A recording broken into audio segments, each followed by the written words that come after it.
Great. All right, we are live. Go ahead, Jennifer. Thank you. Good evening, everyone. I'm Jennifer Gibb with Van Pelt Construction Services, here to support as a facilitator for the 7-Eleven District Advisory Committee. This evening, we're going to start off with roll call, and let me just pull up the agenda, excuse me. We're going to call the meeting orders at 5:32, and then we're going to do roll call real quick, and then I'll pass it over to John Calise, and he will get us started. So roll call, Beth, right? Here. Just thank you.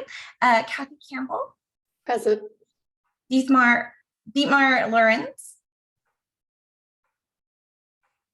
Please say present, just because we're on Zoom. Oh, you're on mute. Present. Thank you. Georgia Malowski. I'm here, thank you. Thanks. James Roseberg. Present. Excuse me. Kate Collignon. Present. Thank you. I'm horrible. I apologize. Phyllis Oric.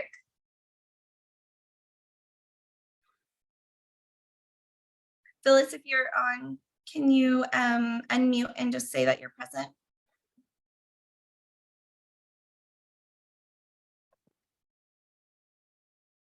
I see that Phyllis is here. Because we're on Zoom, everybody does have to just say that they're present. So we'll come back to Phyllis. Stephanie Allen. Here. Wayne Skeels. Here. Is Gabrielle Wilson here now?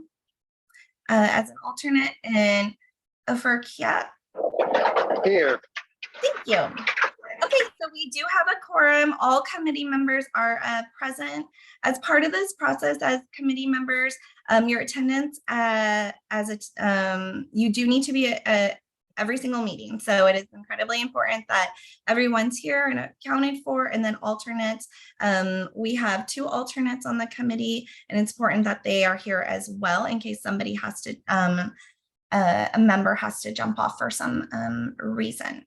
So let me pull up the agenda, and John is going to kind of kick us off. Great. Thank you, everyone. Thank you, Jennifer. Thank you, everyone, for being here. My name is John Calise. I'm the Executive Director of Facilities for Berkeley Unified. So joining me tonight on our team is Jennifer Gibb, who is just speaking. Jennifer Gibb will actually be facilitating our 7-Eleven committee meetings. With her is also Prachia Min, who is our lead program manager for Van Pelt Construction Services. Jennifer Kerr is here. Jennifer is one of our program managers as well, and she'll be helping just as far as taking the minutes and basically trying to keep us all on track. Jessica Johnson and Rachel Brilliant are both here and joining us this evening. They're 2 of our attorneys from DWK.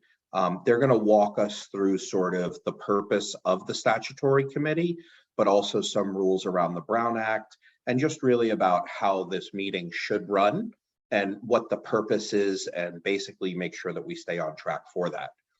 With that, again, I do want to thank everybody for your time. I know it is a large commitment, and we really appreciate that. And I also do want to apologize in advance. Once we begin the meeting, I'm actually going to turn off my camera. I'm going to try to hang in there this evening as long as I can, but I am home with a fever. I'm not feeling well, but I did not want to not show up for our first meeting. But again, I wanted to say thank you. And with that, Jennifer, who am I passing it to? We are passing it over to Jessica and Rachel, and I'm going to pull up a presentation. Give me a moment. I am going to make you co-host, Jennifer. Perfect. All right. You are now co-host. Thank you. All right. Can everyone see my screen? Perfect. All right, Jessica and Rachel.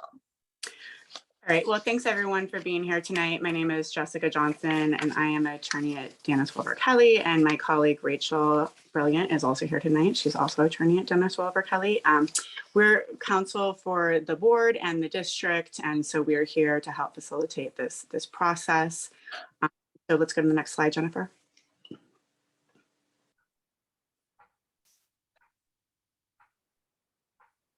And before I get into the major, you can have them all all pop up. I'm not sure. Yeah, there we go. Before we get into an overview, Rachel and I are both here tonight just so we can introduce ourselves and you're familiar with who we are. We may or may not be at subsequent meetings. One of us may be at a subsequent meeting, whereas the other one isn't. So we're both here tonight just so you can know who we are. Okay, so here's what we're going to cover in this brief presentation. We're going to talk about the role and purpose of the 7-Eleven committee. You're all here because this is a state mandated process that the district must follow. And you've specifically been appointed to make a recommendation about the Oxford property, which is 1130 Oxford Street. That's the sole purpose, the sole purview of why we're here. So we're going to talk about what a 7-Eleven committee is, what they do, what the composition of the committee is, what the requirements are, what your duties are, and then we're also going to talk about how the meetings must function under the Brown Act. Next slide. Okay, so just a real brief overview. Legislative intent behind the 7-Eleven committee is that surplus property, leases, sales, whatever, there needs to be community involvement in that process. This promotes transparency. It allows the community to have their input, talk about what they think should happen, recommendations and whatnot. It's important to note that this is a advisory committee, and actually the education code statute specifically, it's known as a 7-Eleven committee, but the statute specifically refers to it as a school district advisory committee. So your purpose here is to be making recommendations to the board, but you are not the decision makers. Obviously the board is the decision maker. But it's very important as part of this process that there's community input and that everyone has a say and is able to chime in. It also allows the district to know, what would be acceptable in terms of the committee's eyes, the community's eyes, whatnot, for uses of this particular property. Next slide. Great. So I'm going to carry on from here. So what is the district's legal mandate when it comes with respect to the 7-Eleven committee? So as Jessica was indicating, this is a statutory requirement through the education code wherein the district must obtain input from this 7-Eleven committee, from this representative group of individuals, representative of the district's community, and so that is the mandate. The district must impanel this committee, provide them with sufficient information so that this committee can make an informed decision with respect to a recommendation for the use, in this case, of the Oxford property. And then that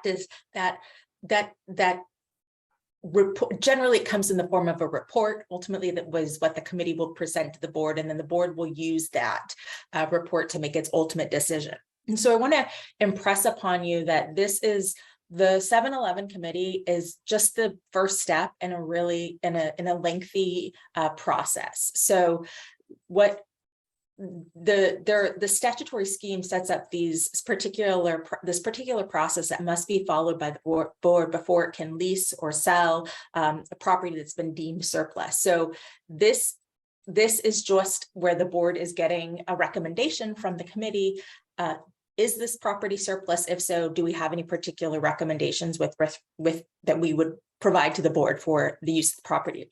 Again, Jessica hit upon this, but just sort of want to emphasize again, this is an advisory committee. So your role will be to, take in the information provided, assimilate, engage in discourse, etc., and then work together to formulate a report that you will be providing to the board. And then from that point on, the board can take action as it deems. And so that's sort of important that we have a comprehensive and thorough report so that the board really has a solid view of what the ideas and the positions were with respect to your committee, basically.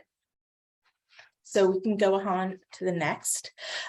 So there can often be some confusion about what the 7-Eleven committee is or isn't. Sometimes in the community called in the vernacular a school closure committee. That's not the purpose of the 7-Eleven committee. And not all uses of district property have to go through this committee. It's a particular process. So if the district does not need to go through this 7-Eleven committee, if they're going to, for example, use the property rent for less than 30 days, if they're going to rent to private schools for use, or summer school programs, etc. Another example of a statutory exception to going through this committee process would be if the district was, for example, developing workforce housing. There's a different statutory scheme that would apply to that process, and it wouldn't be necessary to impanel the 7-Eleven committee. Similarly, this, as I started at the top of the slide, this committee, while some people can refer to it as a school closure committee, that is not required for school closure. And that's, you can, if you want to look up on a bit more reading on that school, there's recommended, CDE has some literature that you can read up upon that, but it's definitely not this is not about a school closure. This is about the community's ideas and input with respect to whether the property is surplus and what would be potential disposition, the best interest of the district disposition strategies with respect to the property.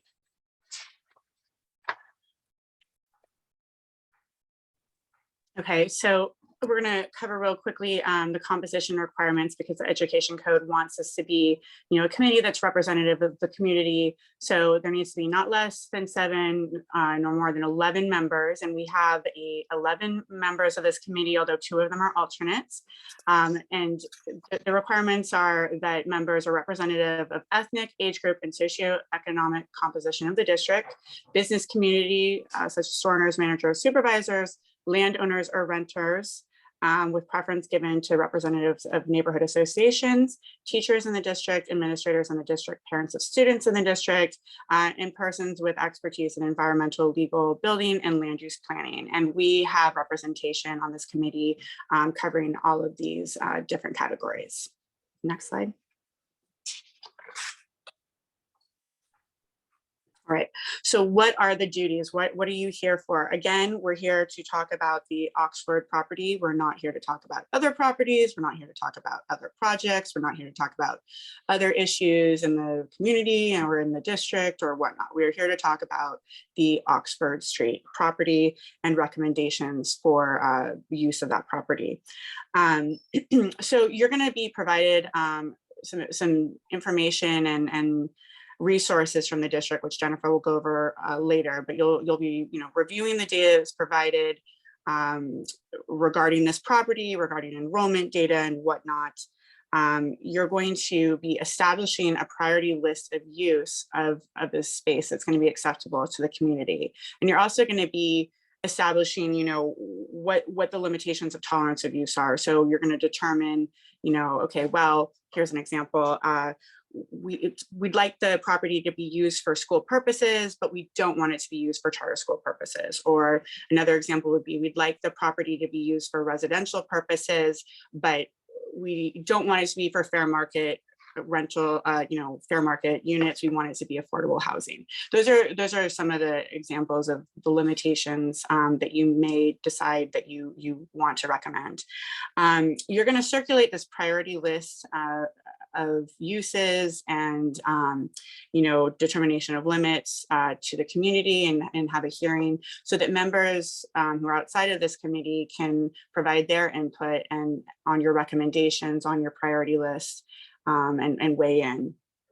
You're there, then after that, you're going to prepare a report that's going to be provided to the board that is going to be recommending the uses of the Oxford property, whether it be deemed surplus, sold, leased, something else. But that you're going to put together a report, and we'll be here to assist with that process and what that report looks like and what the format is. But that's the ultimate goal. Great. And so again, this report that you will be putting together after your robust discussion and investigation of the information that's going to be presented to you is going to be an ultimate a recommendation to the board, right? A recommendation based on your discussions, based on the additional community input that you receive. And then at the point at which the committee's report with the recommendation goes to the board, then that's typically when the committee's job will end. The committee will be disbanded. The committee, then the district's board will then go on forward, consider the recommendation, and make the ultimate decision as far as the Oxford property is concerned. So some recommendations that Jessica kind of gave a couple of examples, but the most pertinent one in this, there's a list of a couple of examples here. The most pertinent one would be, one of the recommendations of this committee could be that the property is in fact surplus. And what that means is that it's no longer needed for district purposes. And so if that is what you find after your review of the materials that you've been provided and your investigation into the information provided for the site, that could be a recommendation. And if there is a recommendation with respect to a surplus of the site, the committee may also have opinions about potential disposition strategies for the site, given the surplus designation or the recommendation for the surplus designation. So that is what will ultimately go to the board. I do want to make a comment here, though, just for clarity. Just because a site is declared, just because a school is closed, it doesn't necessarily mean that it has to be declared surplus. So the surplus determination centers around the district's needs and the district's need to use that space, essentially. I also want to make a quick comment. There used to be some priority offerings for charter schools. I don't know if that word of that circulating at all in the community. That has expired. That statute has expired, so it's no longer applicable here. So you can move to the next slide. Just to chime in and add on to what Rachel was saying, if anyone has any questions about, what needs to be considered or what can be considered or what is even a feasible, consideration, please, we'll talk about how to reach out, but please reach out to, the facilitator, Jennifer, and those questions can come to us and we'll get answers for everybody. Yeah, exactly. Like, for example, you'll get information about the zoning of the Oxford site. And so that can provide information about the potential uses of that site going forward for other entities, et cetera. So yes, definitely. I think Jennifer will provide the information for further contact on these sort of questions. So we'll go ahead and move forward to the next slide. So now we're going to talk a bit about the Brown Act and what that is. That's a statutory scheme in California that is the statutory requirements for open public meetings. And this is the requirements that public entities must adhere to in California.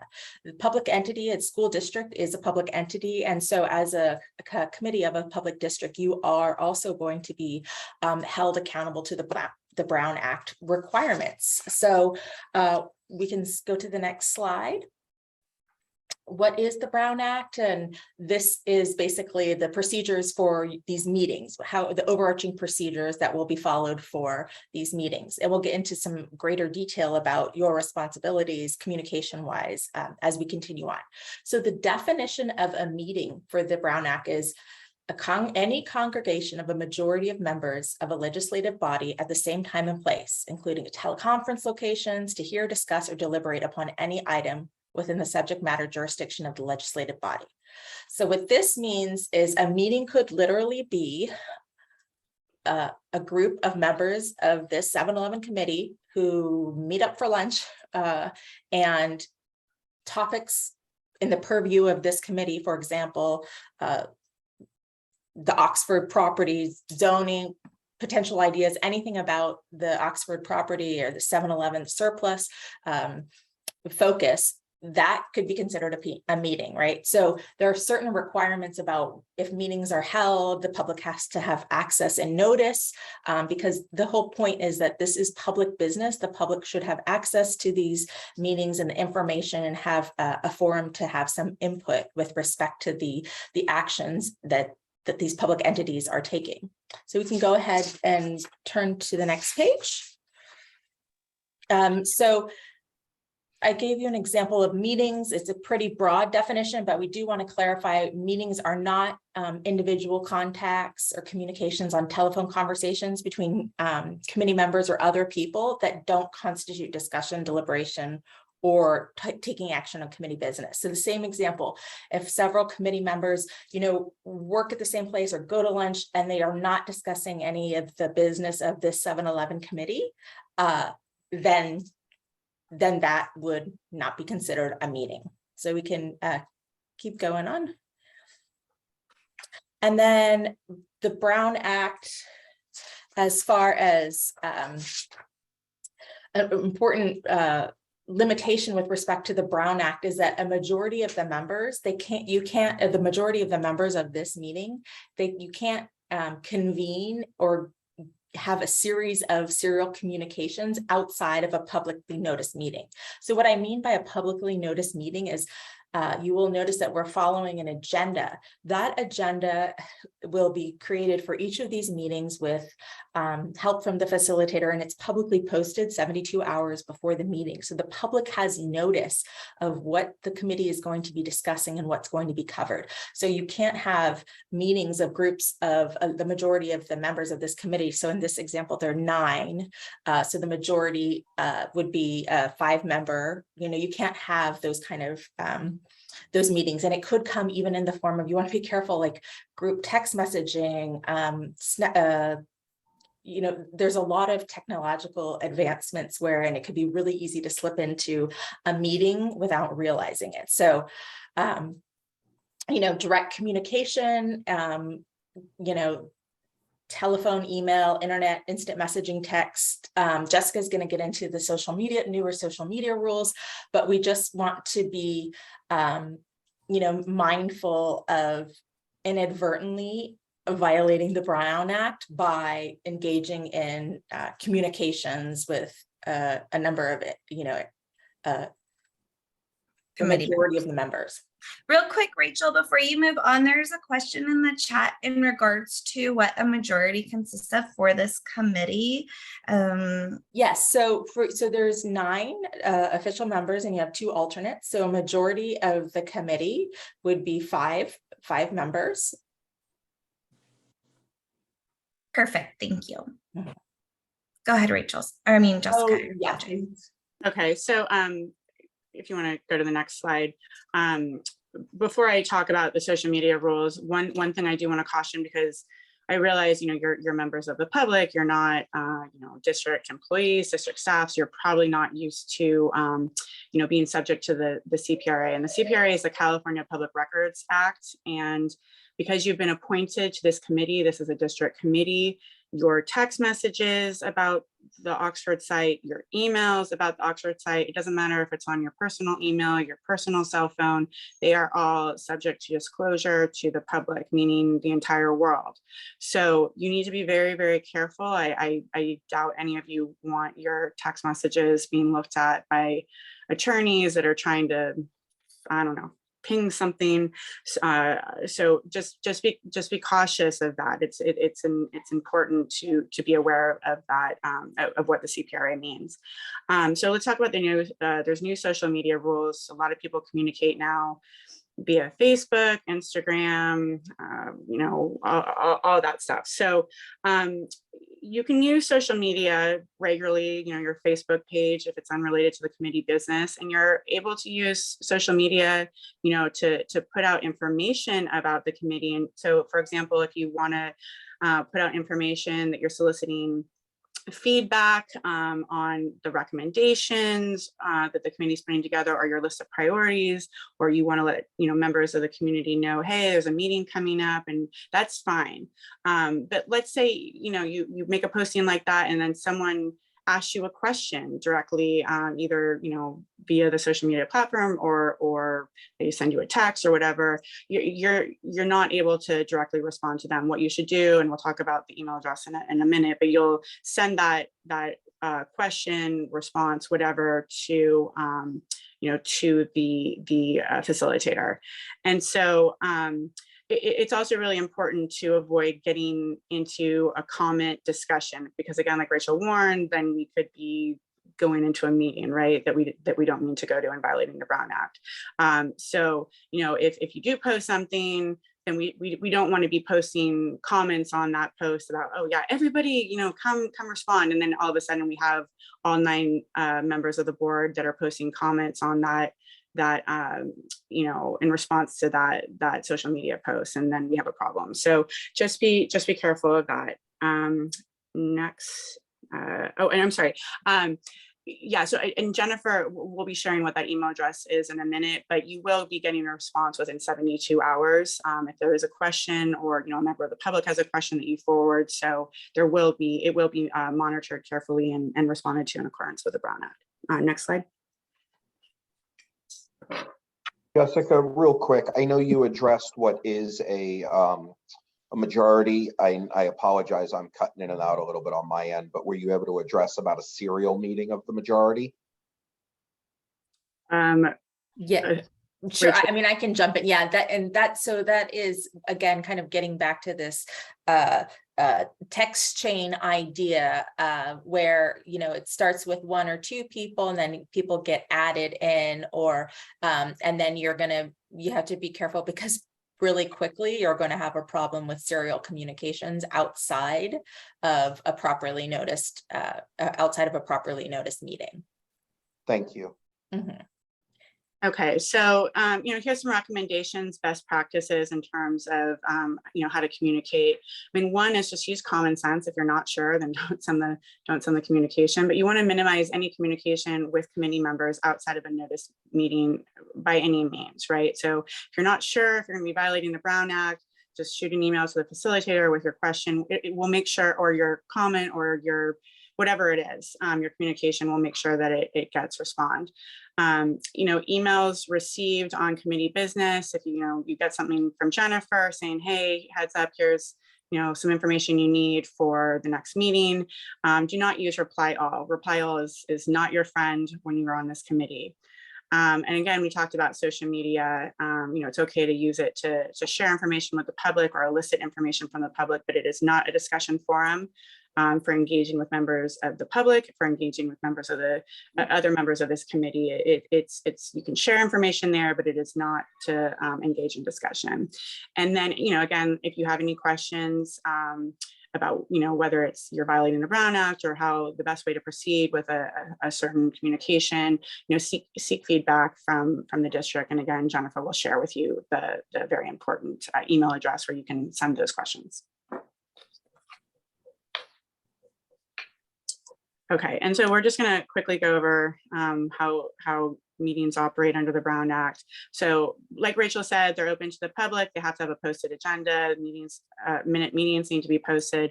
The agenda needs to be posted 72 hours ahead of the meeting for all regular meetings.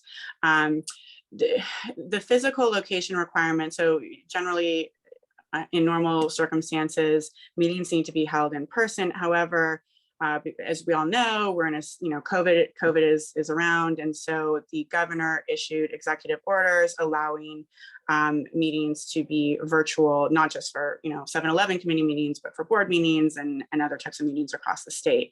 We want to be consistent with what the district's board is doing, and they are still operating their meetings electronically via Zoom. And so to be consistent with that, our recommendation is to continue to do that. It also allows accessibility to everyone. So there's other benefits of it.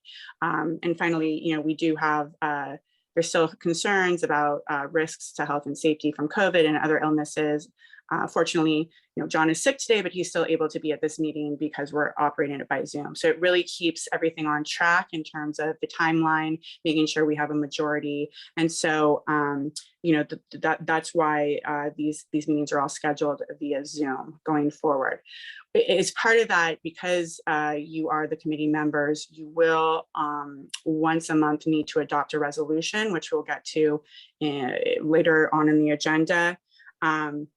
The resolution basically states that you are making the decision for the next 30 days to continue to operate these meetings and hold these meetings via Zoom. And again, it's for accessibility to everybody. It's for consistency purposes. We don't want to create confusion by doing something different than the school board is doing. Members of the public may have issue with that. So we'll talk about that resolution later on in the agenda. Also, you're going to notice on the agenda that there's a timeline, which we are not adhering to, but it's important to adhere to the timeline because if you don't stay on track and we go past 7:30 by, too much. I mean, if you go over a couple of minutes, it's fine. But if you go past 7:30, then you're going to have to vote to extend the meeting, and it may not work. You may lose your majority for action items. So it's very important to stick to the timeline. And Jennifer is going to facilitate that and keep everyone on track regarding timing going forward. Next slide. And Jessica, you are on time right now, so you're good. Don't worry. All right. Okay. Good to know. Okay. So the public's right. So again, because we have to follow the Brown Act, members of the public need to, have the opportunity to comment on agenda items and non-agenda items. Now, what I mean by that is it something that's specifically addressed on the agenda? For example, on our agenda tonight, there's the resolution for Zoom. So that would be an agenda item. A non-agenda item would be someone wanting to comment that they think that the Oxford property shouldn't be sold at all, because that's not on the agenda item, right? That's not something we're talking about tonight.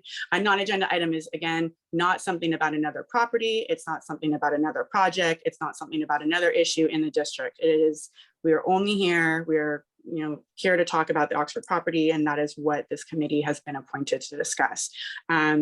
If things get off topic, the facilitator is here to redirect. It's really, really important to stay on topic within the purview of what this committee has been put together for by the board. And if things get off topic, then we're going outside of what the board's direction is. And so Jennifer is going to, redirect if things go off topic. So just keep that in mind. The committee can also place time limitations on particular topics or speakers. Again, for consistency purposes, the board meetings, they place a 3-minute public comment limitation. And so, for consistency purposes, that's the time limitation that will be put in place for this committee. Now, there may be instances where the committee needs to make a decision to limit that time further. For example, if you have 500 people that want to make a public comment, we can't be here all night. So we want to hear everyone's input, but everyone may only get 1 minute instead of 3 minutes, or 30 seconds instead of 3 minutes, or whatever it is. So that's something to keep in mind. And finally, I've said this numerous times, but the committee really needs to follow the same rules for the virtual public participation as the board meetings for consistency purposes, and also in the interest of keeping things accessible for everybody. Okay, great. Thanks, Jessica. So now I'm just going to cover, for the purposes of being expressly thorough, what the instructions are for public comment. And you will see these instructions posted on the 7-Eleven committee website. So they follow this.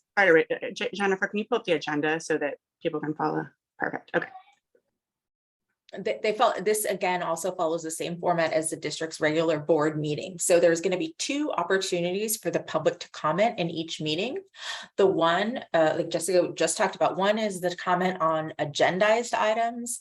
She gave the example of the Zoom resolution this evening, and then so the public will have an opportunity to comment on that. So the way that will be handled by this committee is the chairperson, there'll be a committee chairperson elected, and that individual will introduce the allotted time period for the public comment. And then they'll kind of organize the manner in which the individuals are called for the speaking order. And in this instance, what you're going to need to do, because we're in the electronic format in Zoom, you're going to need to raise your hand before the comment period begins, so you can get in the line and there'll be a queue. And then, just because for practically speaking, it's difficult if you don't get your hand up before the comment period has already started and the facilitator is working the way down the list. You may not be able to speak. So we just want to make sure that if you have comment, you get in line and you, make that known is immediately upon the opening of public comment. Again, we talked about we're adhering to a 3-minute limit, similar to the board's regular meetings. And again, unless there is a reason to limit that time even further out of necessity of keeping the business of the committee going. So to raise your hand, these are literally just the instructions. These instructions are just how you will raise your hand in Zoom and what you can push if you happen to be dialing in on a phone line, a hard line. And though these instructions are going to be included in each of the agendas that are published going forward. So you'll also have this reference. You'll have the reference on the 7-Eleven committee website, but we just wanted you to be aware of just what the process is. Once you have been called by the facilitator or the chair, you'll have a timer that is started, and then you will be able to speak. And at the end of the expiration of that time, you will be muted again. So Thank you, that's Rachel. basically it on that. Thank you. And that is for any public comment. As committee members, when we have an item up for discussion, obviously that will be your time. And I'm going to go over some of the processes that we'd like to use moving forward. So the next item is me. I'm going to stop share and kind of switch up my screen real quick. Are there any questions while we're at a moment for Jessica or Rachel regarding that process? I see Kate, your hand was up first. Go ahead and unmute. Thank you. 2 questions. What does 7-Eleven reference? And are we actually doing the drafting, or are we advising on the final report and you guys are drafting? Thanks, Kate. I can jump in on those. So 7-Eleven committee, it's not actually, the 7-Eleven isn't actually explicitly written in the statute, but what that stands for is there can literally be between 7 and 11 committee members that are participating in the Citizens Advisory Committee. So that's where the 7-Eleven shorthand comes from. And then with respect to the report, typically how it works is there is an overarching framework that can be provided, and the committee members will after having robust discussions and review of the material, provide input generally on the manner in which they want the report to be prepared. And then often there are drafts prepared on behalf for the committee member. Certain committee members could, if they elect and have the desire, help prepare that report. Often the chair and the vice chair will spend a bit additional time working on that report, but there is definitely the help of the facilitator or legal to get you through and across the finish line with the final report. There's definitely, forms out there consistent with across the state. It has to cover certain topics and certain recommendations, and so we have templates to help assist you and keep you making sure you're checking all the boxes of what you need to actually recommend and address. Wonderful. Georgia. I may be jumping the gun here, and if this is something we're going to talk about later, I'll be glad to wait. I feel a responsibility to make sure that particularly my neighborhood is aware of what the committee is working on and that they have an opportunity to participate and speak. So can you tell me what that process should be? Do I share that information? Please let me know how I should do that. Yeah, so that's a good question, Georgia. And so a couple of things. As a preliminary matter, all of the information for this 7-Eleven committee there's a separate portion of the district's website that has all the information. It's available to the public at any time. Second, there is an opportunity for public participation and comment at any and all of these meetings. Thirdly, I hear the point where you're really interested in making sure your particular community has an opportunity and knows what's going on with the committee and can comment and participate to the extent that they wish. And so in that instance, it could be that there is a request to for the district or the to put a news flash or a on something on social media that would help get out to the community. You as a committee could also discuss and ideas about what you would want to do to ensure that you have the accessibility to the community that you desire. And it's important to have a collaborated effort in that, and this is why you're going to have a chair and running things by your chair, by the facilitator. For example, if you have ideas, hey, I think we should all post on our Facebook pages, or let's have a consistent message, because you don't want to have conflicting information that gets out there and people are confused. Maybe someone puts together a poll that says, I like this idea, 1 a lot, 5 I don't like it at all, and then someone has another poll that says, I like this idea, 5 not at all, 1 a lot, right? And so then people maybe get confused of what polling number, because they've seen different polls. So I mean, you want to collaborate and you want to be consistent. But yes, there's definitely many different avenues for getting the information out there to the public, and everything should be referenced on the district webpage, talk to with the facilitator and the chair to make sure that there's a uniform approach. Okay, thank you. Wonderful. Are there any other questions? If not, I'm going to move on to the next item on our agenda, which is the mission of the committee and what some of the process is going to be. All right, let me share my screen. Give me a moment. All right. So as you heard, you got a thorough briefing of how we formally will run the committee. Right now I'm facilitating this, but the next item on the agenda will be to elect a chair and a vice chair. So, but I want to just have us wrap our heads around a little bit more about this project and the opportunity you're presented with.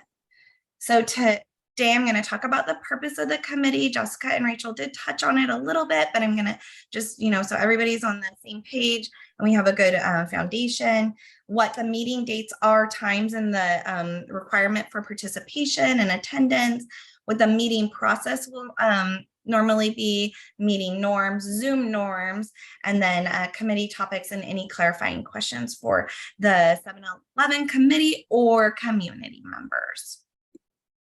All right, so the purpose of this committee, and Jessica and Rachel definitely touched on it, the board at their October 26th board meeting appointed you as committee members to help them review the opportunities around the previous home to Oxford Elementary School site, which is the 1130 Oxford Street property.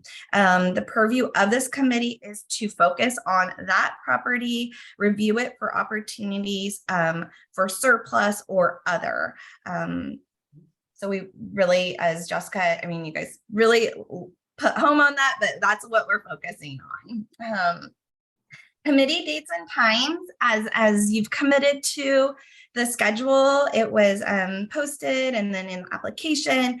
These are the approved committee dates, and then the time will be via Zoom, 5:30 to 7:30. We alternate Wednesdays from the board. So again, speaking to some of the things that Rachel and Jessica said, operating and kind of the consistency of the BUSD board, we'll follow that. What's really important, as I mentioned in the beginning, is that everyone, you've made a commitment as a committee member, and that you're in attendance as a member and or as an alternate if something comes up where a member is no longer able to participate. An alternate would have had access and been participating the same as the members, but could easily jump in, and then the process doesn't have to be halted. Okay, meeting process is, we will talk about regular meeting items. We'll call to order, approval of the agenda. We're a little off approval of the agenda because you're not we don't have a chair yet, but once we elect the chair, then that's an item to do. You'll get non-agenda public comment to the points that Rachel and Jessica spoke to. What is your purview as a committee? And then we can answer. We don't answer those, excuse me, we'll just listen. And another thing that I wanted to make sure was that if for some reason in the public comment, either on the non-agenda item or in an agenda item, as Jessica and Rachel mentioned, we might not have time to entertain all of those public comments, given, depending on the group size, et cetera, and the time allotted. We do have our email, and I'll make sure that that's, we go through that in the next section, and all questions, comments can be sent to that email, and then we can, address them at a later date, or make sure that the committee receives them, depending on what type of questions they are. Staff usually will give a report, or the facilitator, myself, or we'll have consultants come in to give a report. There potentially is discussion or action items. And then you'll adjourn, and then you will have future meetings. Some meeting norms, really just establishing that everybody, if we can all commit to being present, engaged, focused. Please don't use your cell phone or have sidebar chat conversations. Really be positive, solution oriented. We're here for the interest of Berkeley Unified School District and the students in our community as it relates to Oxford, the Oxford site. So let's focus on that. We want to discuss things that we can change and or add input, in driving the decision for the Oxford site, for the board, keeping forward with that recommendation.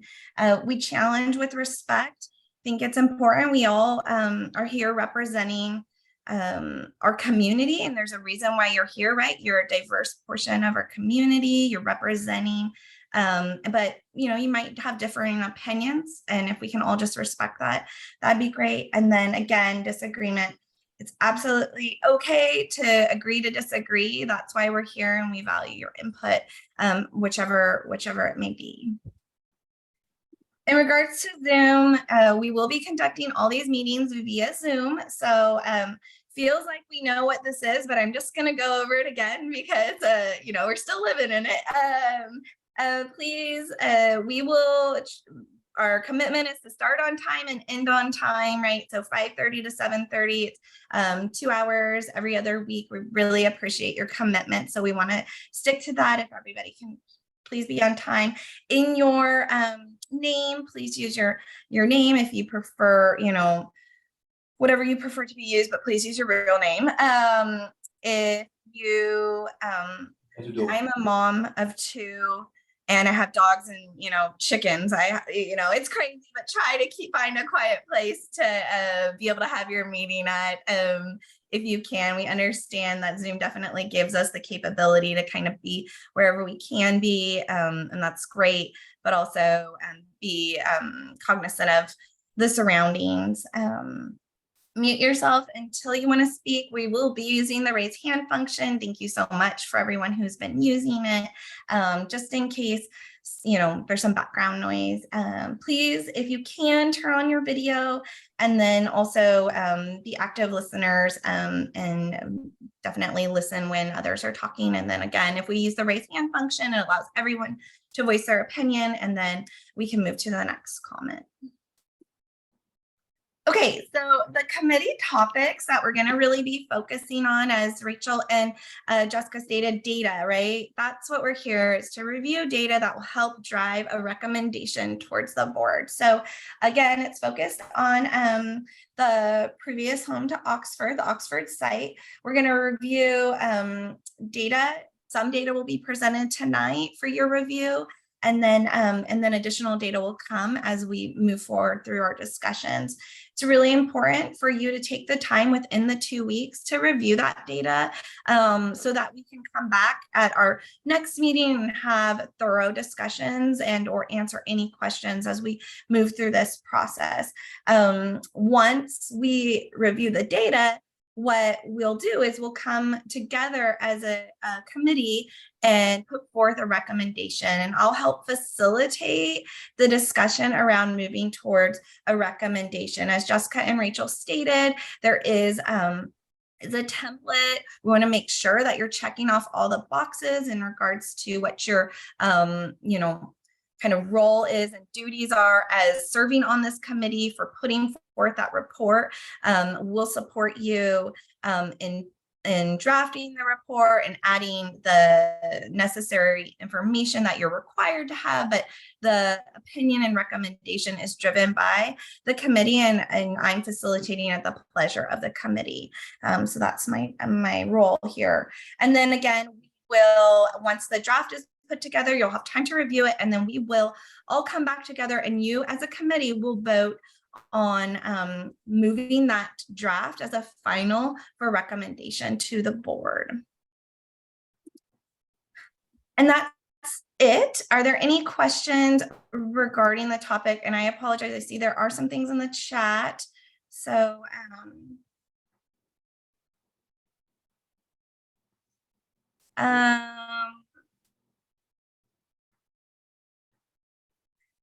okay, everybody did receive a copy of the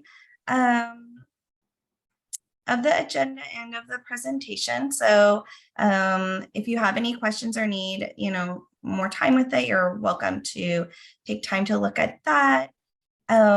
We are going to move forward. If there's no questions on what I just presented, we're going to move forward with the next item.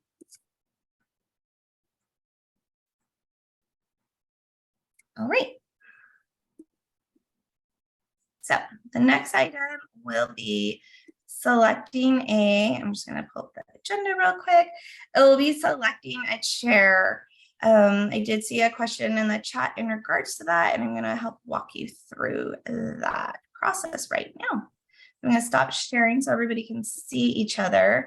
But what we do in this process is I will call for anyone who would like to serve as the chair.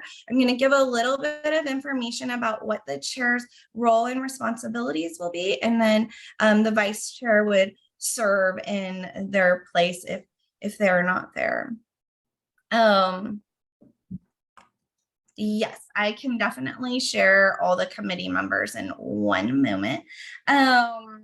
That was in the chat. Okay, so for the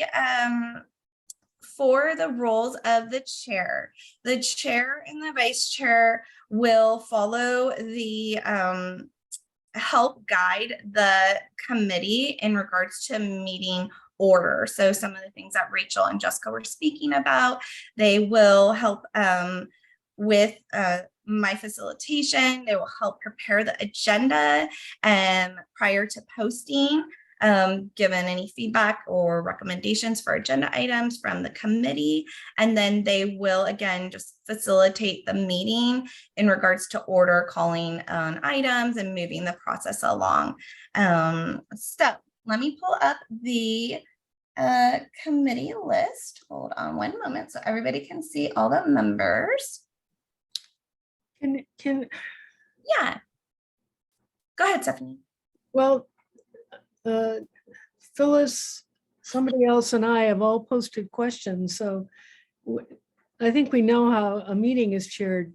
It would be easier if we introduced ourselves so that it's easier to decide on a chair. I mean, who we are. Yes, we can definitely do that. Sorry. Let me pull up what the committee list is, and then we can just go through very quickly everybody's background, and you can see what their background is based on the role that they're filling. All right. Hold on one second. Okay. Everybody see my screen? All right, why don't we have it go from the first down. So Beth, go ahead and you can start us off really quick. Just tell us who you are and what your how how you feel the section, and then we'll move on to the next one. And then after everybody goes through it, we will then call for a chair. Great. Thank you. So hi, I'm Beth Ryan. I'm actually the principal at Oxford Elementary of the prior site and our new site on University Avenue. So I'm very committed to the school and very interested in how we proceed. So good evening, everybody. Thank you. Kathy. Hi, everybody. I'm Kathy Campbell. I'm a longtime Berkeley teacher and have observed this process before from the outside, and I'm really interested to now be part of one of these committees. Thank you. Dietmar. Hi, my name is Dietmar Lorenz, and I'm an architect here in Berkeley. I'm also a parent of two Berkeley students. One actually just graduated from high school. The other one just entered high school, so they're kind of almost through the system. One is already. And I followed the process for the workforce housing relatively closely, albeit not from the very beginning. So I'm looking at this site in the context of that as well. Thank you. Thank you. Georgia. I have lived across the street from this property for about 40 years. Loved it when the school was there, was very sorry when the school had to leave. And as you might imagine, since I literally live across the street from the Walnut side of the school, my neighbors and I are extremely concerned about the future of this property. Thank you. James? Yeah, I'm a parent of a Berkeley High student. I attended the Berkeley Public Schools and graduated from Berkeley High, so I have a long-term interest in the Berkeley Public Schools. Thank you. Kate? I also have a Berkeley High student, sounds like might be in Dietmar's child's class, and a child at King. I'm a planner and economic development professional, and so do a lot of work with public entities that are trying to figure out what to do with assets. Thank you. Very interested to see this from the inside. Thank you. Phyllis? Hi, my name is Phyllis Orick. I'm a resident of near the Berkeley Adult School where the workforce housing is coming in. My son is a product of the USD system, is now a 9th grade teacher of ethnic studies at Berkeley High. And I'm very interested in seeing the most and best uses of all the resources we have in the district. Wonderful, thank you. Stephanie? Hi, I've been involved with facilities matters for the district since the first bond in 1989 and 90. I've served on the committee that dealt with the hillside property, which was surplus some years ago. I'm currently the CTE advisor to the district. My son graduated from Berkeley High as well. Thank you. Wynn? Hi, Wynn Skills, 27 some years, veteran at Berkeley High School and in Berkeley Unified. I'm currently a CTE, which is Career Technical Education Program Administrator for the district. And in that capacity, work really closely on school facilities. So now I'm fascinated and passionate about school facilities. We've constructed several for career technical ed and actually revamped some for makerspaces, et cetera, at the middle schools. So both teacher and now current administrator.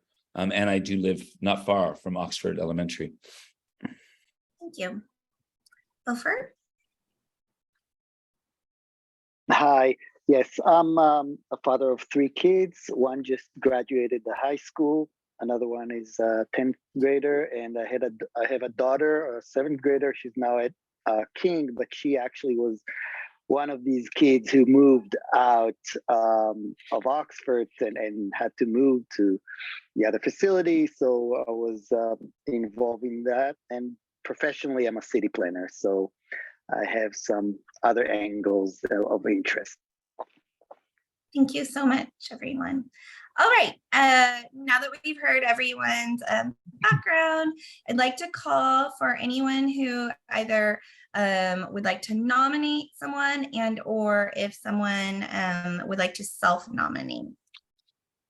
Yes, Stephanie, please use the hand function. Sorry, go ahead, Wynn. Well, I don't know Beth super well, although I know, of course, we're both administrators in the district, but given her position as the principal at that site and having undergone the move and shepherding that community, I think that she would be an ideal chairperson for this, understanding that site and also the concerns of the immediate community.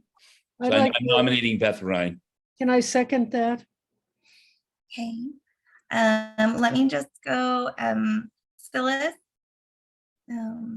Your hands up. I'd like to nominate Kathy Campbell and Dietmar Lorenz, chair and co-chair. Okay, right now we're only going for chair. So who would you like to nominate for chair? Kathy Campbell, please. Okay. All right. I'm gonna raise my hand here. It is on your, it's on the bar. No, nope. All I have is your list of members. If you go to the more section, it's on the raise hand. But did you have somebody else that you wanted to nominate, Stephanie? No, I wanted to nominate Beth, but Wynn beat me to it. Oh, darn it. Okay, Kathy, go ahead. I wanted to thank Phyllis. That's very sweet, but I'm going to decline that nomination. I've been the chair of so many things for such a long time that it's a thrill to just be a committee member. So, thank you. Then could I nominate Dietmar as chair? Yes, that's fine. Any other nominations? All right. Is there a second for Dietmar? I have a second for Beth.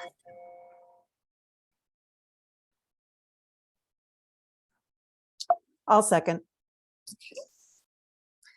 Dietmar, do you want to accept that position? I'm very flattered and honored, but I don't really have experience in the chair position. I think I would probably decline and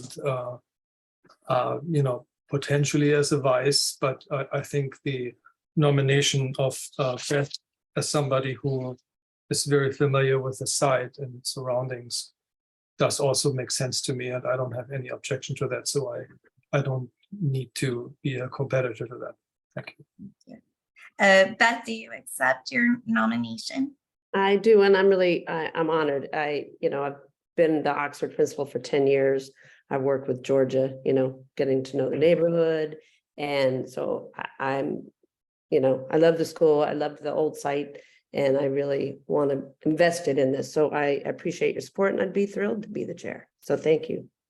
Wonderful. All right. Any other nominations? Okay, so we have Beth has been nominated. Second, I do need to do a roll call vote. We have to, everything that we do on Zoom, we have to vote via roll call. So I will call out everyone's name. Jessica and Rachel. Beth does not vote for herself. Okay, thank you. Beth already knows all the rules. Kathy, do I have a yay, nay, or abstain? I vote yes. Okay. Dietmar. I vote yes. Georgia. Enthusiastic yes. James. Yes. Kate. Yes. Phyllis. Yes. Stephanie. Yes. Wynn. Yes, so happy she's willing to do it. Thank you. And as an alternate, I'm sorry, you don't get to vote, but you do get to listen. Okay, so thank you so much. Just stay there in case something happened. You're learning lots, and we really appreciate you being a part of the process. All right, so I will hand it is unanimously, Beth is your chair of the committee. So now I will hand it over to Beth. And Beth, you get to call for vice chair, and hopefully I did a decent, example of what you have to do. So if you can go through that process, and I can support you however you need. Okay, and can I nominate somebody or no? Or I believe you can. Yep. okay. So, but I you have to call for it first. yes, call for it. So I call for nominations for the vice chair of the 7-Eleven committee.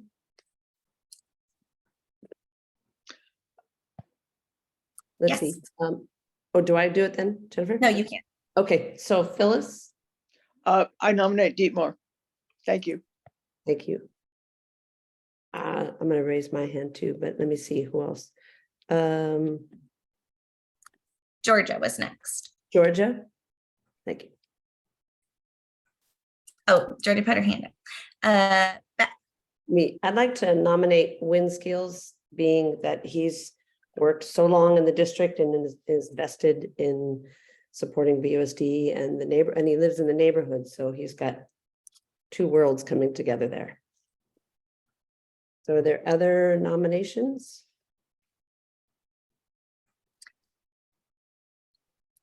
And then you'll call for a second on both nominations. All right, so can I call for a second for Dietmar for vice chair?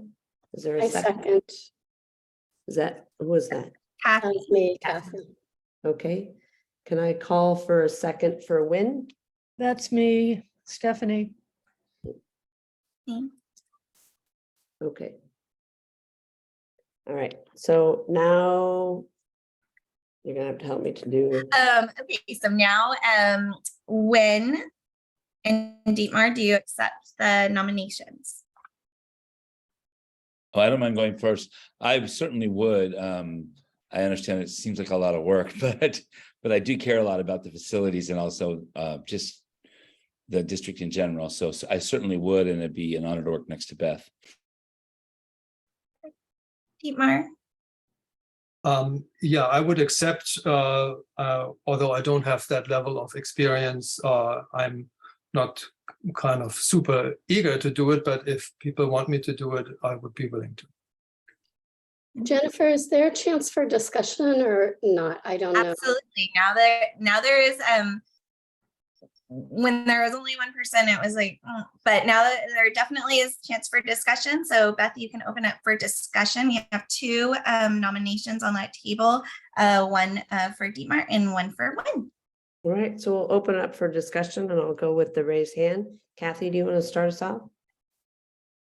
Sure, thanks. So I've known Win for a long time, and he's a wonderful person and a great administrator.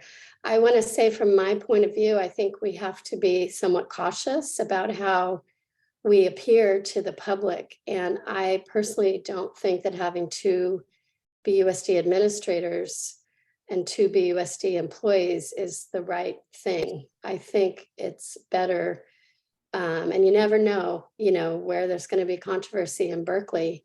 I think it's good to just be prudent. And I personally think it's better to have a member of the public as our vice chair or co-chair. So it's just my 2 cents.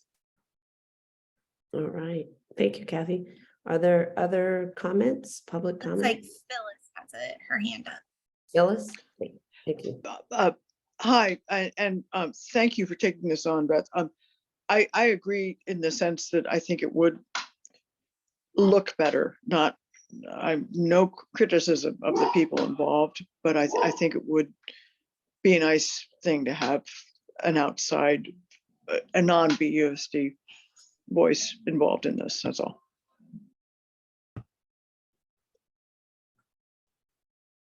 Are there other comments? It looks like no. No other comments. Sorry, Okay. I stopped being shared just so that everybody can see everybody. So, yeah, how do we vote on this? All right, so now you vote for each person individually. So. Raising hands or chat? Rachel, how do we do this on Zoom? Sorry, I'm like Roll call, yeah. roll call for each one. Okay. So yeah, just call roll, and then Beth, you do not have to worry about we are keeping notes on us. So go ahead. Wynn, sorry, do you have one more discussion If item? you are nominated, do you vote for, you vote? Yes. Okay. Okay, so I'm just gonna go across my screen, which is gonna be different than yours, so. And bear who with are we going to vote for? We're So going to you're- vote for you're going to call for a vote for Wynn me. first? For Wynn. Why don't we or- just call the name and people can say who they're going to vote for? Dietmar has. Jill, his- is that how we do it? Yeah, I think we have to go one at a time and people vote yes or no. Yeah, you have to do each individual person roll call. Dietmar, sorry, go ahead. Do you also have the ability to abstain, as you know, like voting for yourself? Absolutely. Yes, no, or abstain. Yep. All right, so call for Wynn. Okay. Don't I call the person's name and ask their vote, right? We will be, yes, Beth will be calling to vote for co-chair for the first nomination of Wynn. And so you will be responding if you vote yes, no, or abstain when she calls your name for Wynn. Go ahead. All right, Dietmar, Abstain. Georgia, Yes. that's a yes for Wynn? Yes. Okay, thank you. Jennifer? Jennifer is not part of the committee. Go ahead. Oh, okay. That's okay. Oh, here, let me pull up my thing again. Sorry, Beth, I'm torturing you. There's everybody. Oh, okay. All right, I'm gonna start at the top, all right, Kathy? No. Dietmar, I got you. Georgia, you said yes. Yes. James, Abstain. Kate, No. Phyllis, No. Stephanie, Yes. Wynn, Awkward, but yes. and then I don't do the alternates, correct? Correct. And then your vote. Yes. Okay. Now for, okay, so now for Dietmar? Yep. Okay. And I go through everybody again, just. Yep. Even if they voted? Yes. Yes. All right, Kathy, Yes. Dietmar, Awkward, but yes, I guess. Georgia, No. James, Yes. Kate, Yes. Phyllis, Yes. Stephanie, No. Wynn, Gosh, this is really challenging. I guess no, because I voted yes already. and I guess for me, no, even though Dietmar, nothing. I'm sure you'll be fabulous either way. Okay, All right. So Jen, I just am confirming tally for when it was 4 yes, 3 no, 2 abstain. Okay. And then for Dietmar, 1, 2, 5 yes, and 4 no, and 0 abstain, correct? Yes, that's what I have. Yes. Okay, so the vote is Dietmar is vice chair. Hey, Dietmar, we're on for this. Dietmar and then Wynn. Okay, all right. Thank you for your confidence here and trust. Thanks. Yeah, and I just wanted to say I really did appreciate Kathy's insights, because it really is a complicated community. So Dietmar, I'm very happy that you were willing to take that on as well. Thank you so much, everyone. Let me stop share and I will get on to the next. I will pull up the agenda so we can move on to the next item. All right. Okay. Beth, the next item is approval of the agenda. So you will call for a motion and then we need a second and then we need to go through roll call again. All right, do we have a motion to approve today's agenda? So move. Great. Yeah. Is there a second? Second. All right, you got that. It was Kathy. That was Kate. Kate, yeah. Okay, perfect. All right. And then And we have to then do roll call to, let me pull it up again. So there you go. all right. So I vote yes to approve the agenda. Kathy, we already got yours, right? I'm voting yes. It's different than making the. Yeah, motion. you still have It to is vote. different than the, okay. I do this with SSC, but it's a little smaller. Dietmar, Yes. Georgia, Yes. James, Yes. Kate, Yes. Phyllis, Yes. Wynn. Oh, Yes. Stephanie, Yes. sorry, I'm getting tired. I got Wynn, Gabriel. You got everybody. Oh, I got everybody. It passed Okay. unanimously. Perfect. Okay. So the next item is public comment, and it's for the because of the item number 9, it would be public comment on item number 9. So you'll call for any public comment, just so that everybody knows we don't have anyone from the public here. So you still do have to call for it, and you have to read this little saying, all of this. Yes. All of it? Yep. From here. Oh, starting from there? Okay. That, So we need to, oh, Go ahead. okay, so we're gonna open it up for public comment. Public comments are limited to 3 minutes per person unless there are too many people requesting to speak, in which case the committee chair may limit comments to less than 3 minutes per person. To raise your hand by video conference, when public comment is asked for, click on the participants button at the bottom of your screen and select the raise your hand button to request to speak. To raise your hand by phone, when public comment is asked for, press 9 to raise your hand to request to speak. When called upon, you will be unmuted. After the allotted time, you will be remuted. So is there any public comment? There does not look like there's any public comment. All right, we can move on to item number 9, which is the adoption of the resolution that Jessica and Rachel mentioned to be able to hold the meeting via Zoom. So let me pull up that really quick. And then Jessica or Rachel, can you speak to this to give the committee a little bit of background just again on the item? Yes. Do you want to talk about it? Go for it. Oh, okay, yeah, sure. So basically, as we indicated a little bit earlier, this just allows, this is a formality that is required to afford you all the opportunity to have this meeting held via an electronic meeting. It's similar to what your board is doing. The board is also holding its board meetings electronically at this time. This is allowed as a consequence of the COVID-19 pandemic. And so in order to utilize this ability to hold the meeting electronically on a monthly basis, you're going to need to adopt this resolution. Perfect. All right, Beth. This would be an action item. Then the committee would need to motion, second, and call for roll call. So is there a motion to pass this resolution? I so move. Phyllis? Phyllis? And who was second? Kathy? Thank you, Kathy. And then we'll do roll call to vote on it. Correct.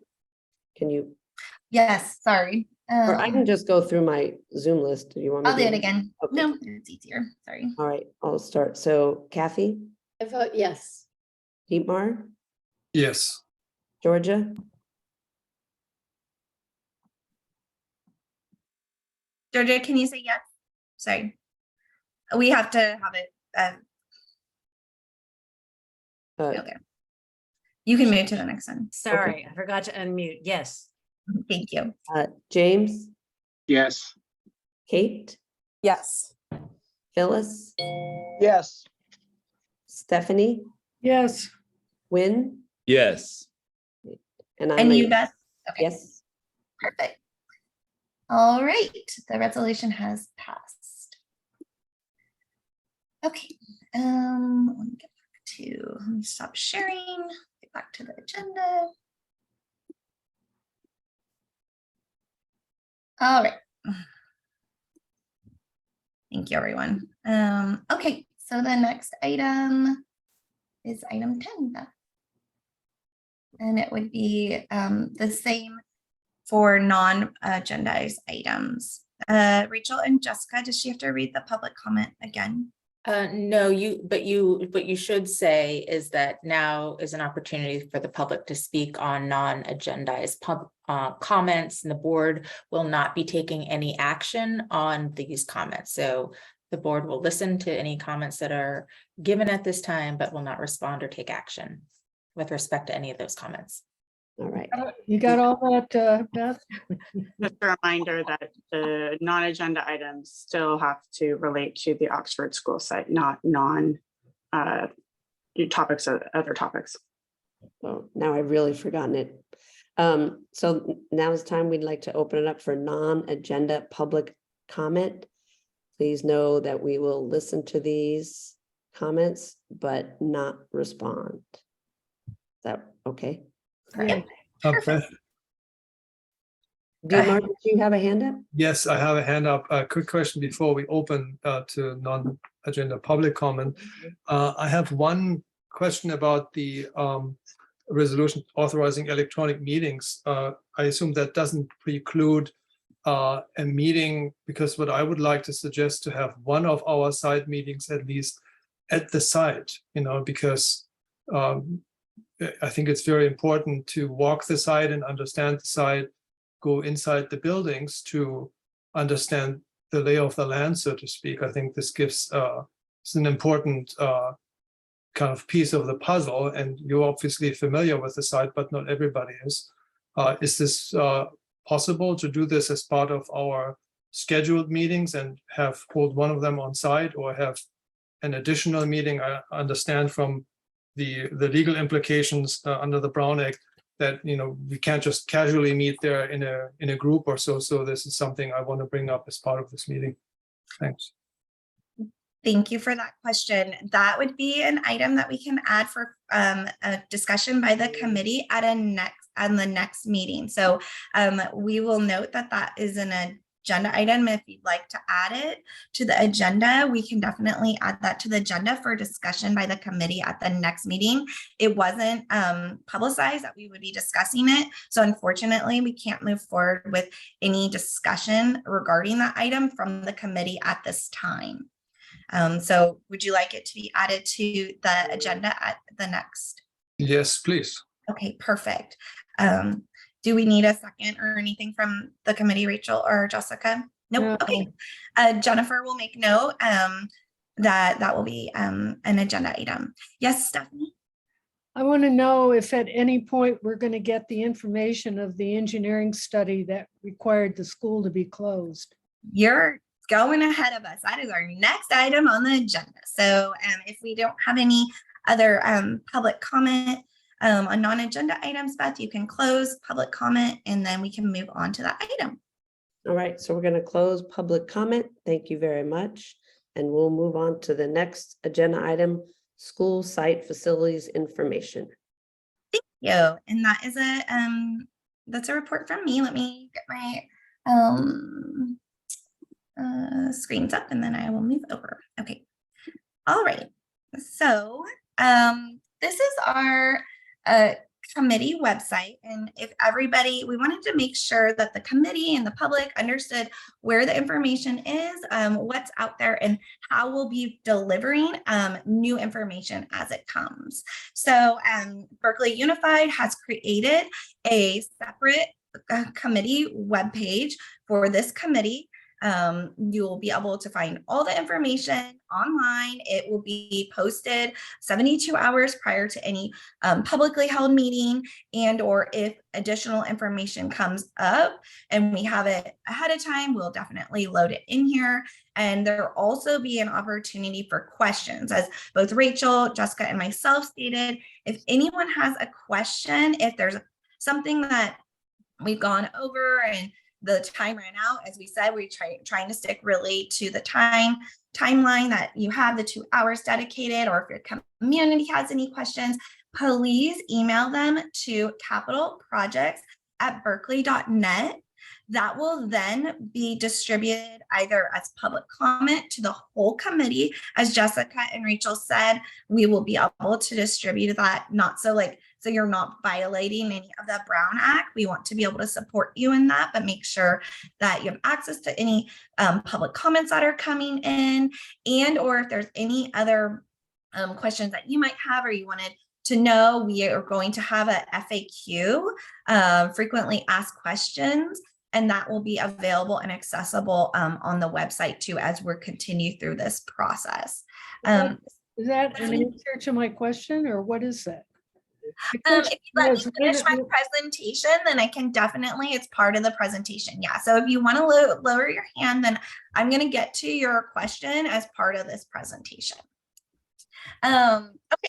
So you'll also find a meeting schedule, the Zoom link, and then again, as I said, you have all your agenda, your packet, and then the approved minutes along with the recordings, as John Calise mentioned earlier, will be in online, and then the committee members. In regards to the question, we have a digital binder. So all the information that we will be distributing will be public, and it will be available through here through a link to the folder. So you have, currently we have 2 items, the committee list, so everybody knows who the members are, and then information on the property site. So I'm just going to go over this, but there's a lot of information here, and I just want to make sure that you know where it's at, and that within the next 2 weeks, you have the opportunity to review it and come back with any questions, so we can have a thoughtful conversation when we come back. So the first item on is overview of the property. And this is an excerpt from the appraisal that is also posted on here. And it gives a property description from our appraiser, the location of the site, aerial photo, an additional explanation of the assets that are located on the site, the geographical location, and then the parcel map and some more information. So it's definitely something you can look at if you just want to understand only that one piece of property.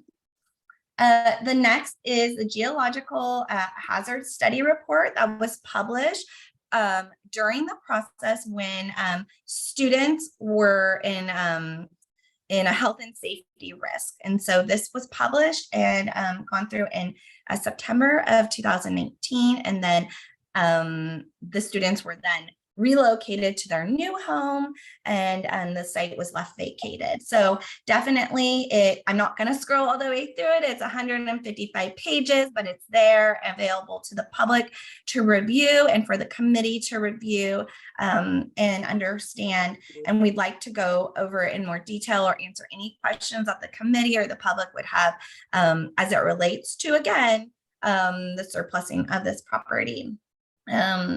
So hang on a minute. Excuse me, Stephanie, can I finish my item really quick? And then when I'm finished, then I'll ask for any questions just because of the order of the meeting. Thank you. The next item is the appraisal report that was published and began in September, and then it was just recently published. So this is appraisal of the property, and you can go through it, see the valuation, see any notes, any information about the opportunity for land use and or zoning to that extent. So that's another resource that again is available in the district advisory committee digital binder that is right here on your website. All right, so now any questions? Go ahead, Steph.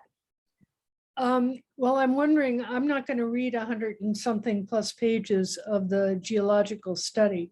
I know something about it, but I certainly don't have a good enough view to make a decision about the property. So I think it would be helpful if we got a presentation on the report and a summary of it. by either one of the engineers or somebody else, who's familiar with the contents of it. And then, we can ask questions, and if we're desperate, we can read 100 and something pages. But Thank you. Understand that, understand your comment. I do see John Calise, who, is a facilities director, so I'm definitely going to let you speak, John. But again, it's important that this information is available and available to the public and to the committee. So definitely understand as we move forward in this process, there will be presentations regarding the data that we're going. Again, this is just our first committee meeting, kind of, it's high level. I appreciate your patience, but it is critically important that the committee understands the process in which you're going to operate and the opportunities and the data coming forward. John? Yeah, just to Stephanie's point, I can definitely inquire if the committee chooses to have a presentation. I don't know what the engineer's availability is, but I am also available at another meeting to do a presentation on this. I did several presentations with the Oxford community. I have read this report cover to cover so many times I could likely recite it to you. So I'm very well versed with it, and I can definitely help the committee understand it. There is, in the beginning of those pages, there is an executive summary that does a really good job sort of highlighting the findings and whatnot as well. But I just wanted to make sure that everybody was aware of that. Thank you, John. Dietmar. And I have a question about, like kind of legal determinations, to get some kind of information in a timely fashion. Questions, for example, if a charter school would fall under the Field Act, like I saw that in the surplus rules, just kind of coincidentally, as this was scrolled through, that like one of the items was releasing the school grounds to a charter school, and so the reason why Oxford School was relocated was because of the seismic hazards or the landslide situation, but does this only apply to a kind of a regular public school, BUSD school, or also to charter schools, private schools? So that would be a question that those types of things would be good to have a clear answer to for future discussions, so we have a clear framework of what's possible and what isn't on the site. Absolutely. We can definitely bring that back in discussion and a presentation, as Director Calise stated at our next meeting. I still have my hand up. Yes. So two things. However John wants to do it, either the engineer comes in or he does a summary. But the core issue that we're going to be confronting is the physical condition of that school, number one. And to Dietrich's point, I want to just say that when we discussed Hillside, we did not consider a charter school location because of the danger to students, whether they were public school students or charter school students. I don't know the answer. The attorneys can certainly give us an answer, but I would assume that the same calculation would be involved here. If the site is too dangerous for our students, it could also be considered too dangerous for charter school students as well. Definitely great comments. We can unpack that a little bit in the next meeting and kind of like give a good executive summary. Have some time to look at it if you can just only read the executive summary of the geological hazard report, that's fine too. And then we can present and give some different options in the regulations by either the California Department of Education or the charter school authority. So we can definitely come back in regards to what the facility opportunities are as it relates to instruction, whether it's a public, private, or charter. Any other questions, Stephanie? Well, Beth, if I'm not being clear, I'm asking that we have a discussion scheduled for a meeting coming up on the geological hazards of the site. However John wants to do it is okay with me, but I'm asking that that be put on the next agenda or the agenda following, whatever is possible in terms of people's schedules. That makes sense to have that discussion. After we get the information, then we can open it up. So it makes sense to me, Stephanie. Thank you. Thank you. Dietmar. Yeah, just to kind of clarify, I agree with Stephanie's assessment. That's kind of where my question was actually heading. But I think it's important to, in order to kind of clearly rule out, not just by our opinions or assessment, but if there is a legal framework, then, well, what are the hard rules that we know about? And whenever there are such rules, whether that's about, like coming out of the Field Act or coming out of particular zoning stipulations or Senate bills, SB 9, for example, if there is a determination that something can or cannot be done, I think it would be most helpful not just to say, oh, yeah, no, it can't be done, but have always a clear reference. This is the law, this is the article, this where it's stated, so that there is really kind of full accountability and everybody can follow and verify, does it really not work? Or are there some exceptions and footnotes that haven't been mentioned, so that there's full transparency in what are the rules, what are the guidelines that we have to abide by, where's flexibility, where is it just a matter of, well, thinking outside the box and challenging certain assumptions and do it in a timely fashion, so that at the end of this process, we don't know, oh, we could have had this clarification, or we could have asked the city council what the rezoning options are, but then we're running out of time. So I think all of these legal frameworks and guardrails we need to establish fairly soon and name it. Say, this is the article, this is the ordinance, and then we can have something, substantial to talk about. Thanks. Absolutely. This is a data-driven process. So as a facilitator and staff as well, we're here to support you with data.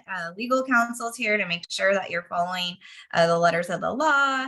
We're definitely want you to have the data so that you can reference it in your report in regards to the decisions and or recommendations that you make as you move forward. So thank you so much for that comment. Kate. I think this relates directly to Dietmar's question, but curious how the Surplus Land Act impacts use potential at the site. And that could be part of that future conversation we have about the legal requirements. Definitely. We'll add that all the items that you're speaking about will be added to the agenda, a future agenda. Or can be, excuse me, Beth. They can be added, and I'm sure that you will add them to your agenda. Yes. Wonderful. Are there any other questions in regards to accessing of information? Yes, Georgia. Oh, you're on mute. Hold on, you're on there. I'm so sorry. Mundane questions. Moving forward, in order for me to just make sure I'm looking for the information in the right places, information that we need to review before the next meeting, will that be something that we should go to this page for, or will that be emailed to us as this was? Correct. Process moving forward is that the committee will receive a copy of the agenda and the agenda packet along with the previous minutes from the previous meeting within 72 hours from the meeting date. So just as you received today's information, you'll receive it via email. It will also be posted on the website in the section of your website. It will be under either agenda packet or the approved minutes. So you'll just click on here. The archive was the original posted minutes, agenda without the Zoom link.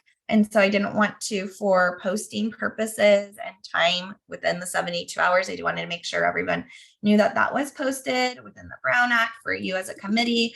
And then this was added with your Zoom link information. So your agenda will be in the agenda section, and then the packet will be in the packet section. It will also include a copy of the agenda and then all other presented material that the committee would have for the meeting. Jennifer, to Georgia's question, though, as I understand it, perhaps it may be helpful if you can just blind copy the entire committee and send a link to the district 7-Eleven page that houses all of this information.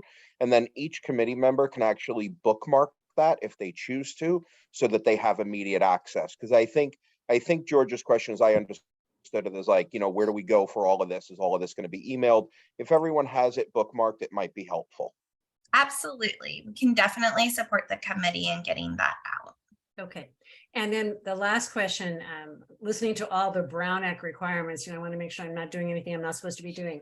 So am I okay moving to just let everybody in my neighborhood know about this page, and that if they want to know about the work of the committee, they can go there? Because if I understood correctly, I'm not really supposed to be participating in lots of back and forth with people. Is that correct? Correct. It's best, definitely, and I can, I'm going to defer to Rachel and Jessica on this, but it is best to limit any kind of public forum where people can start commenting on it. But you can definitely go to your neighbors and let them know that the website's out there. You can email them, send them the link to it. All of that is fine. It just gets a little, it can be a little, I don't know what the appropriate word is. You can kind of draw the line or kind of cross the line when you start adding committee members or posting socially. Okay. Jessica or Rachel, do you have any other comments on that? I mean, you're not supposed to engage in dialogue. It's okay to share this information, but I would BCC people, and then if someone replies, it depends on the question. Obviously, outside of context, it's a little hard to answer the question, but what you want to avoid is just, back and forth dialogue.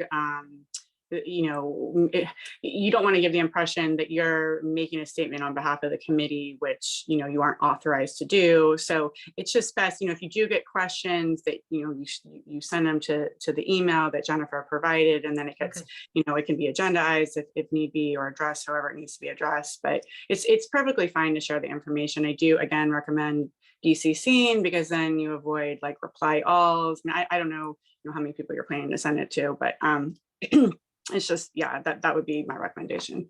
Okay. And if you're not sure, then, you can always reach out and ask. Okay, thank you. Looks like Kathy has her hand up. Yeah, I just wanted to follow up on Georgia's question. It seems like there may be more clarity needed. I was wondering, Georgia, if there's any kind of neighborhood organization or newsletter or email group. It does seem to me, and Jessica and Rachel should really be the authorities, but it seems to me that we want to avoid a situation where someone who knew you got the information because they know you, but someone else didn't, if there was a more broad way to share the information. So, a neighborhood newsletter, a neighborhood meeting. Is there anything like that? Yes, there is. It's not an official neighborhood newsletter, but we do have a neighborhood email list. So everybody who's on the block is on that. They can choose to read it or not. And then we share with people on the other side of the school, on the Oxford side of the school, who then disseminate the information to the Oxford Street residents. So it wouldn't be a matter of me telling just my friends. It would be the whole street. Yeah.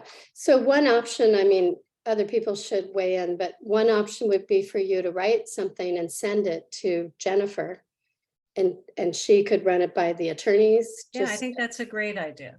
Yeah. And then Thank it you, goes Kathy. to that group. Yeah, I think that's a great idea. Thank you.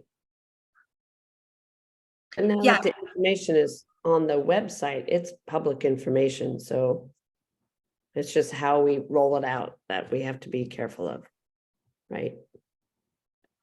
Yes, and the district does have a current information hold on, let me just get on it. There's a couple different avenues that the committee can select to kind of get some information out using district resources. We have our district, just the main website. We can put, you know, district latest news. We can have the web posts, put some information about, hey, the committee met, they're looking forward to their next meeting. We can get that. Here's the website. Please join us at our next meeting. We can definitely get something in there, so it's up on the website. We can also do, as we advertise for the committee applications, there's also other opportunities that, yes, John? We can also work with our public information officer to send out a blast district-wide, just with the link or a QR code for that site, and just asking people to participate and listing the meeting dates. Yes, and then the opportunity to watch this meeting too, so that people aren't missing out, is there as well. This was a lot of information tonight. You didn't go into much discussion. So if we get more participation from the public at the next meeting, I think it will be fruitful. But again, this is recorded, so there's an opportunity for that. Jennifer, you just brought up a point that I think is important. If someone is looking for a link to the meeting, you don't want to share your individual personalized link. You want to, you know, they need to use the public access link, which will be on the board agenda page. You don't want someone, you know, coming in under your personal link. So just something to think about. For the Zoom link for the meeting. Yes. I did see, hold on, there's a couple, we are getting close to time. Maybe the news also, yep, these are all great ideas. We will work to get something out to the committee and let you know how we can, you know, get it out before the next meeting, share it a little bit. If you do have any ideas, additional ideas, please email them to the capital projects at berkeley.net. And then I did see one question about our next agenda, and we can talk about that after. Phyllis, you raise your hand. Is it? Yes, I was wondering, I know you all are taking notes, but I wonder if it would help to have somebody on our committee be the person to push out the publicly accessible links, because when I got the link to this meeting, it said it's your own personal link. So I didn't know how to share we have no public comment tonight. So this was a transactional meeting, you know, not a big deal. So maybe there might be a way to create a sort of a public facing secretary that, with the chair and vice chair and you all's support, could send out one generic social media, whatever message with all the links that were legally appropriate. So it would be easy for people to access this. Absolutely. As Director Clay stated, I think that we can work with a public information officer with Berkeley USD and get some more traction in regards to getting the link and the meeting information out to the public. So we will definitely work on that before our next meeting is agendized. Great to hear, because Trish McDermott has done a great job through the whole COVID-19 thing and everything else. So I think you have a really robust outreach person there in the district. So thanks. Of course. Yes, Dietmar. So now I just need to clarify the public link that will be posted on the BUSD website. There's nothing wrong with us as committee members forwarding that to other people, right? I mean, without any comment or divulging any information, just thinking there's this process, here's the public link to inform yourself about it. Any legal problems with that? To the legal counsel? You can forward the link, I would say as little as possible, just not to cross that line. You can say, here's the link to tonight's meeting. There's nothing wrong with saying that. Okay. Wonderful. Okay. That item is closed. I know there was a question in the chat in regards to what's the agenda for the next meeting. Some of the items that staff and was prepared to support the committee was a little deeper dive, or as Stephanie mentioned, like more of a higher level report out on some of the items that you're looking at. So we wanted you to be able to access the information, have some time if you have time to review it before we did a presentation about it at our next meeting. So we did get a couple of additional items to add. One item for the agenda was to add meeting location discussion, and then again, I think Stephanie mentioned the opportunity for a deeper dive or a presentation from staff or a consultant regarding some of the reports that you have access to. So we will definitely do that. The rest of the items will be worked with the chair and vice chair.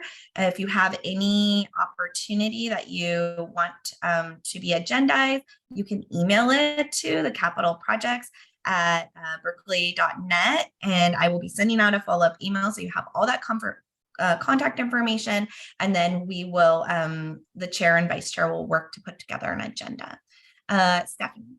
I don't want to forget Deemer's point about whether or not the site could be used, for example, for a charter school. Yep. That's why Jennifer, the other Jennifer, is taking robust notes in the background so that I will facilitate. She's going to take the notes. So we will make sure that that's on there. Thank you for reminding us. John? Just to the point about one of the meetings being held at the site, possibly, when that is discussed, I will also bring in information from our insurance carrier. I'm going to have to check. Since the site was deemed to be hazardous for BUSD, opening it up to BUS to the community at large may become problematic, but I will check and I'll bring that information back to the group. Thank you, John. And there is, depending on, I'm just thinking out loud, but depending on what information comes back from our insurance, there may be opportunity for pictures or, video tour or something like that, that the committee could ask for, and maybe we could put together. Dietmar? Some clarification on what goes on to the next agenda. I assume anybody in the committee, any committee member can propose agenda items. What's the deadline to do that? You said 72 hours prior is when you post the agenda? Correct. 72 hours is when we post it, depending on what the item requires. If it requires, a report or somebody to come, we would definitely need more time to coordinate. So I see John raising his hand. So go ahead, John. The way that we've handled this with other committees, like our Citizens Bond Oversight, as well as Facilities Subcommittee, is we request that the committee asks for items to be agendized no later than 2 weeks prior to the meeting date. What that does is that gives staff the time to actually work on the items that you're looking for, as well as flesh them out, but also has the time to work on everything to make sure that we can make the 72-hour posting, because the folks who post it aren't necessarily going to be available at the exact 72-hour mark, if that makes sense. So 2 weeks is really what the request is. And we do that for board meetings as well. Yeah. So some of our meetings are within 2 weeks of each other. So as soon as possible, if there's an item that you do get to us beyond or in before the ahead of the 2 weeks, right? We'll definitely get that on. If it's within the 2 weeks, it may need to be pushed to the next meeting, but we will work to make sure that all agenda items. That was my point. I'm sorry if I was. That's okay. I just want to make sure that's clear. So we'll push it to the next meeting if it's not able to be addressed at the to the following meeting. You know what I'm saying? Dietmar? Yeah, so then I'm trying to stay within the 2 week limit by proposing a second item to discuss at our next, as part of our next agenda.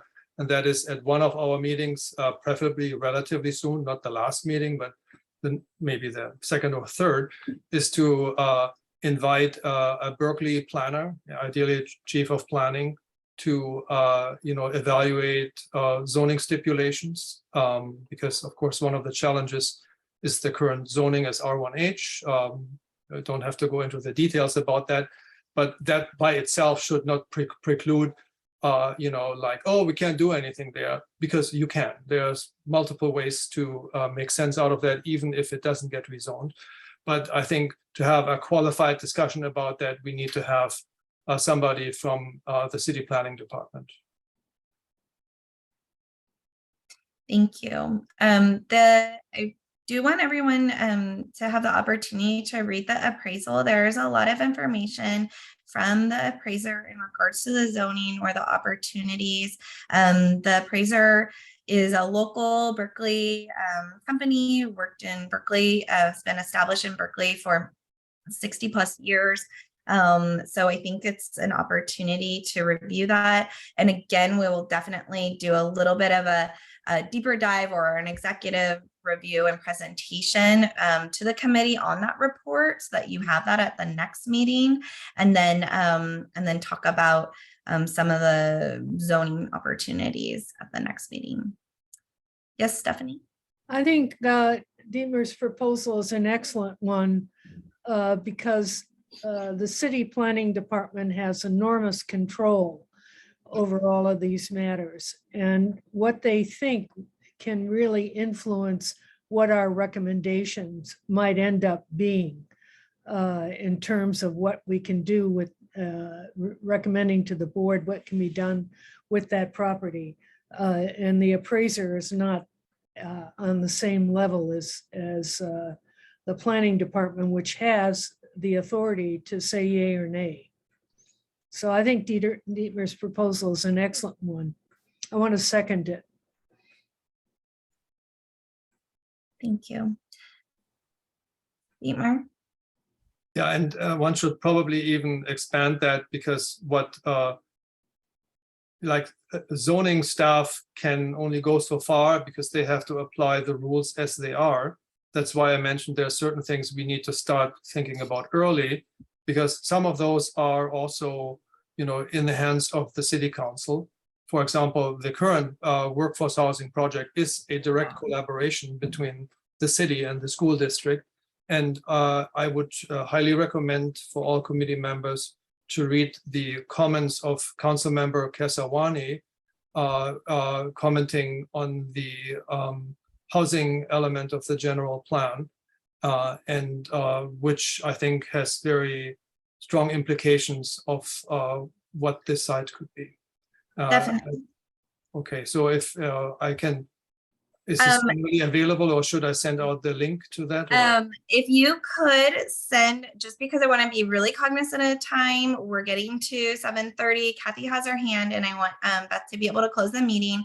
If you could take the item that you're recommending and draft up a little bit more and send it to the capital projects. I'm going to send out that email after this meeting so that everybody has it with links to all the websites. But if you can send that agenda item request to the email with some of the information that you're stating, then I'll be able to work with whoever I need to at the city, planning, et cetera, to invite them and see how that can work. So definitely. But if you could take the time to write that up in an email and send it, then we can be cognizant of everybody's time and potentially add it if we can get the request, Jennifer, on any emails, Dietmar, that we send, since capital projects at berkeley.net actually handles an influx regarding different things. If you can just put 7-Eleven in the subject, that'll make sure that we're getting it in the hands of the right people in the timely fashion. Okay. Okay, we'll do. Thank you. Perfect. And I'll send that in the email that I forward after this meeting in regards to that process. Kathy. I was just going to say that perhaps our chair and staff should work on an invitation to the Berkeley Planning Department for either the December meeting or the first one in January. That was my idea. That's all. Thank you. All right, Beth, I think we are at time. This item has a lot of discussion. And then if anyone has any questions, they can send them to the email, and I'll put it in the chat so everybody has it right now. All right, so I just have to close it out, right? Yes, please. Is there some, like, do we make a motion to do that, don't we? You don't have to motion to close a meeting. I just call the meeting. All right, so we will close our first 7-Eleven committee meeting at 7:30 p.m. I love it, on time. Thanks, Thank everybody, and Thank thank you you. to all the staff and the consultants. Yes, and on behalf of the district, thank you all. I know your time is valuable and it's a large commitment, but we really do appreciate everybody's time as well as your voices and just being able to partner with you through this. So thank you. Thanks, everybody. Thank you. Thank you. Everybody. All right. Goodbye, Good everyone. night. Bye.